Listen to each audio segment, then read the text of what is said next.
আসসালামু আলাইকুম প্রিয় ভিউয়ার্স, আশা করি সকলে ভালো আছেন। আমিও আলহামদুলিল্লাহ ভালো আছি। তো আজ আপনাদের সামনে আসলে অনেক ভাইয়েরই রিকোয়েস্ট ছিল যে সাহারানপুরি কালদম নিয়ে একটা ভিডিও বানানোর জন্য। তো ইনশাল্লাহ আমার লফটের সাহারানপুরি কালদমগুলো আজ আপনাদেরকে আমি দেখাবো। তো আপনারা যারা এখনও আমার এই চ্যানেলটি সাবস্ক্রাইব করেননি, অবশ্যই সাবস্ক্রাইব করে আমার পাশে থাকবেন। আর আমার যে ফেসবুক পেজটা আছে, তো আপনারা সেই ফেসবুক পেজটায় ফলো দিয়ে আশা করি সাথে থাকবেন, যাতে আপনারা রোজকার আপডেট যে ভিডিওগুলো আছে সেইগুলো আপনারা দেখতে পারেন। তো চলুন কথা না বাড়িয়ে আপনাদের সামনে আজ আমি আমার কবুতরগুলো দেখাই। ভিউয়ার্স, আপনারা এখন যেটা দেখতে পাচ্ছেন এটা হলো আমার সাহারানপুরি কালদম মেলটা। তো আপনারা জাস্ট এর চোখটা একটু লক্ষ্য করুন। মাশাল্লাহ, অসাধারণ এর চোখ, আই কোয়ালিটিটা অসাধারণ। এবং ভিউয়ার্স, এগুলো ফ্লায়ার কবুতর, এর অসংখ্য রেজাল্ট আছে খুলনাতেই। আমি আপনাদেরকে সব কিছু ডিটেলসে বলে দিচ্ছি ভিডিওর ভিতরে। জাস্ট আপনারা এরা বাচ্চা খাওয়াচ্ছে। আর সব থেকে বড় কথা ভিউয়ার্স, আপনারা জাস্ট একটু কবুতরগুলো লক্ষ্য করুন। মানে আমার মুঠো হাতের এক হাত কবুতরগুলো। মাশাল্লাহ, প্রত্যেকটা কবুতরই যথেষ্ট সুন্দর এবং এদের ঠোঁট, চোখ, শেপ মাশাল্লাহ অসাধারণ বলতে পারেন। তো আমি আপনাদেরকে সেরে কবুতরগুলো শখ করাচ্ছি। প্রিয় ভিউয়ার্স, আপনারা এখন স্ক্রিনে যে পেয়ারটা দেখতে পাচ্ছেন এটা অনলি 2 পরের এক পেয়ার বেবি। জাস্ট আপনারা একটু দেখুন, এক কথায় অসাধারণ। আসলে কালদম কবুতরের উপরে ছোটবেলা থেকেই অন্য রকমের একটা ভালো লাগা ছিল। তো যখন থেকে আসলে কবুতর পালা শুরু করি তখন থেকে কম বেশি বাসাতে কালদম ছিল, যদিও সাহারানপুরি কালদম ছিল না। তো যখন এটা সম্পর্কে জানতে পারলাম তখনই এর মানে এই ব্লাড লাইনটা কালেকশনের জন্য মরিয়া হয়ে উঠলাম। তো একটা সময় মাশাল্লাহ কালেকশন করতে সক্ষম হই।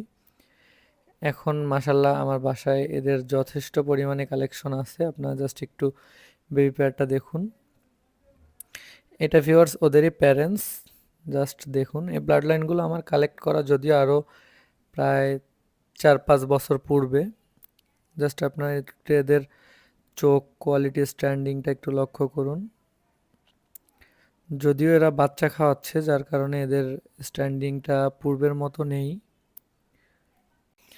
আর এখন এদের যেহেতু মোটামুটি একটা এজ হয়েছে, সে কারণে এরা আর পূর্বের মতো ওইভাবে আর দাঁড়ায় না, যেহেতু এরা এখন কন্টিনিউ বাচ্চা খাওয়াচ্ছে। মাঝে যদিও দীর্ঘদিন রেস্টে ছিল। আর সব থেকে বড় ব্যাপার হচ্ছে প্রিয় ভিউয়ার্স, এদের মেমোরিও যথেষ্ট ভালো। মানে যদি কোনো অনাকাঙ্ক্ষিত ঘটনা না ঘটে সেক্ষেত্রে এরা ফ্লাইং করে অবশ্যই বাসাতেই নামে। আর সব থেকে বড় ব্যাপার হচ্ছে এই ব্লাড লাইনটার জোড়াগেট টুর্নামেন্টে 7 ঘন্টা 54 মিনিটের অফিসিয়াল রেজাল্ট আছে। এই ব্লাড লাইনটা যদিও মুকুল মামার ব্লাড লাইন। তো আমি ফার্স্টে মুকুল মামার ব্লাড লাইনটাও কালেকশন করি এবং সেকেন্ডে আমি ইন্ডিয়া থেকেও কালেক্ট করি। তার পরবর্তীতে আমি আমার মতো করেই মেক করছি। আপনারা জাস্ট একটু দেখুন এদেরকে। আমি আপনাদেরকে বাইরে ছেড়ে দেখাচ্ছি, জাস্ট একটু দেখুন আপনারা এই পেয়ারটা। যেহেতু বাসার মধ্যে সব সময় ঠিকঠাক বোঝা যায় না, সে কারণে আপনারা জাস্ট একটু দেখুন এদেরকে, তাহলেই বুঝতে পারবেন। তো ভিউয়ার্স, যাদের আসলে মানে ওড়া কালদম পছন্দ অথবা মানে বাজিওয়ালা কবুতরগুলো পছন্দ, তারা আসলে নিঃসন্দেহে এই ব্লাড লাইনগুলো সংগ্রহে রাখতে পারেন। যদিও এই ব্লাড লাইনগুলো এখন বিলুপ্ত প্রায়, পূর্বের মতো আর পাওয়া যায় না। তো আপনারা জাস্ট একটু এদেরকে দেখুন, দেখলেই বুঝতে পারবেন যে কালেকশনটা আসলে কতটা অসাধারণ। মানে ভিউয়ার্স, আমার কাছে ভালো লাগে, আসলে আপনাদের কাছে কেমন লাগবে এটা যদিও আমার জানা নেই।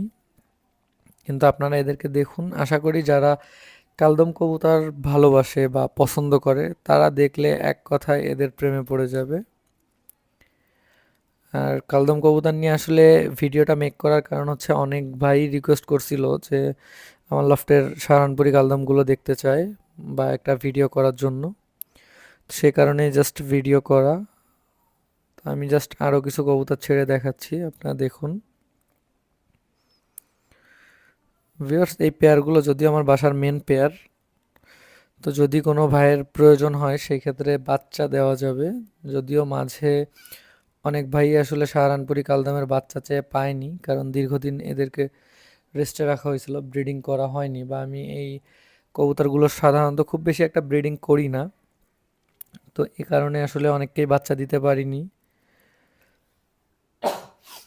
এখন থেকে আপনারা ইনশাল্লাহ কন্টিনিউ এদের বাচ্চা পাবেন, যেহেতু বেশ কয়েকটা পেয়ারি ব্রিডিংয়ে আছে। আপনারা জাস্ট একটু দেখুন এদেরকে। তো প্রিয় ভিউয়ার্স, আপনাদের কেমন লাগে এই কবুতরগুলো অবশ্যই জানাবেন। আর এই ব্লাড লাইনগুলো কার কার কাছে আছে আপনারাও কমেন্টের মাধ্যমে জানাবেন যে এই ব্লাড লাইনগুলো কার কার কাছে আছে, অথবা আপনাদেরগুলো কেমন ফ্লাই করতেছে। তো ভিউয়ার্স, এই ব্লাড লাইনটা মানে আমি যতটুকু আকাশে দিছি, মাশাল্লাহ যথেষ্ট ভালো ফ্লাই করে খুব শর্ট টাইমের মধ্যেই। আর দ্বিতীয় যে ব্যাপারটা, যে যখন এদেরকে ফ্লাইং করানো অফ করে দেওয়া হয় তখন আসলে এরা প্রচুর পরিমাণে বাজি হয়ে যায়। এটা আসলে অন্যদের কাছে কেমন লাগে জানি না, তবে আমার কাছে বেশ আকর্ষণীয় লাগে ব্যাপারটা। কালদম কবুতরের মানে বাজিগুলো দেখতে যদিও একটু বেশিই ভালো লাগে। আর এরা আকাশে যখন ফ্লাই করে তখনও দেখতে আসলে অসাধারণ লাগে, যেহেতু সাদা কবুতর, লেজটা কালো। মানে আলাদা কোনো ধরনের কোনো কালার করার প্রয়োজন হয় না এদেরকে। অনেক কবুতরই, যারা সাধারণত আমরা কবুতর উড়াই বা যারা উড়ায় কবুতরের কালার করে উড়ায়, কিন্তু এদেরকে আসলে ওইভাবে কোনো কালার করার প্রয়োজন হয় না, যদিও এমনিতেই দেখা যায় বা বোঝা যায় এদেরকে। মানে এক কথায় বলতে পারেন যে এই ব্লাড লাইনটা ভিউয়ার্স মানে ফ্লাইং এর জন্য অসাধারণ। আমি জাস্ট আপনাদেরকে কিছু বাচ্চা দেখাচ্ছি, আপনারা একটু দেখুন। বাচ্চাগুলো যদিও এখনো 3-4 পরে আছে, আর একটা পেয়ার হয়তো বা 7-8 পাকে আছে। এদের মল্টারিং এখনো কমপ্লিট হয়নি, যার কারণে এদেরকে দেখতে খুব বেশি শোভনীয় লাগছে না। তো আমি চেয়েছিলাম যে এদের মল্টারিংটা কমপ্লিট হলেই আসলে প্রেজেন্ট করার জন্য, কিন্তু ব্যাপারটা হচ্ছে অনেক ভাই রিকোয়েস্ট করলো, যার কারণে এদেরকেই শো করা। জাস্ট আপনারা দেখুন এদের স্ট্যান্ডিংগুলো কেমন। আর গলাতে যে কালো পশমগুলো দেখতে পাচ্ছেন, এগুলো যদিও এজ হলেই থাকবে না, মল্টারিংয়ের সাথে সাথে ক্লিয়ার হয়ে যাবে। কয়েকটা ক্লিয়ার হয়েও গেছে, আপনারা দেখতে পাচ্ছেন। মানে পুরোপুরি মল্টারিং মানে এজ কমপ্লিট হয়ে গেলে এদের ফেদারগুলো কমপ্লিট হয়ে যাবে, তখন যদিও আরও আকর্ষণীয় লাগবে। আপনারা জাস্ট একটু দেখুন, তাহলেই বুঝতে পারবেন। যারা সাধারণত কালদম কবুতরগুলো পালে বা কখনো পেলেছে, তারা আসলে দেখলেই বুঝতে পারবে এই ব্যাপারটা। তো যদি কোনো ভাইয়ের প্রয়োজন হয় সেই ক্ষেত্রে এই বাচ্চাগুলো হয়তোবা দেয়া যেতে পারে আলোচনা সাপেক্ষে। আপনারা একটু দেখুন, এর মধ্যে যদিও ইন্ডিয়ার যে গুড্ডু খলিফা আছে সাহারানপুরের, তার ব্লাড লাইনটাও আছে। আপনারা জাস্ট একটু লক্ষ্য করুন। আর ভিউয়ার্স, যে কোনো কবুতরই ক্রয়ের পূর্বে অবশ্যই সেই ব্লাড লাইনটা সম্পর্কে পুরোপুরি অবগত হয়ে তারপরে ক্রয় করুন, তাহলে আশা করি আপনারা আপনাদের কাঙ্ক্ষিত কবুতরটা পাবেন। তা না হলে আসলে একটা বলে আর একটা পাওয়াটা স্বাভাবিক। তাই যে কবুতরই ক্রয় করুন না কেন, ক্রয়ের পূর্বে অবশ্যই সেটা সম্পর্কে ভালোভাবে জানুন, বুঝুন, এরপরে ক্রয় করুন। আশা করি মানে আপনাদের কাঙ্ক্ষিত যে কবুতরটা সেটাই পাবেন। কারণ যদি আপনি না জেনে বুঝে ক্রয় করেন, সেক্ষেত্রে কাঙ্ক্ষিতটা পাওয়ার সম্ভাবনা খুবই কম। আর যতটা সম্ভব চেষ্টা করবেন যে কোনো ব্রিডার অথবা লফটের থেকে কালেক্ট করার জন্য। কারণ যারা সাধারণত বাইরের কবুতর কালেক্ট করে সেল করে, তাদের কোয়ালিটিটা সবসময় কাঙ্ক্ষিত থাকে না। তো সকলে ভালো থাকবেন। আসসালামু আলাইকুম।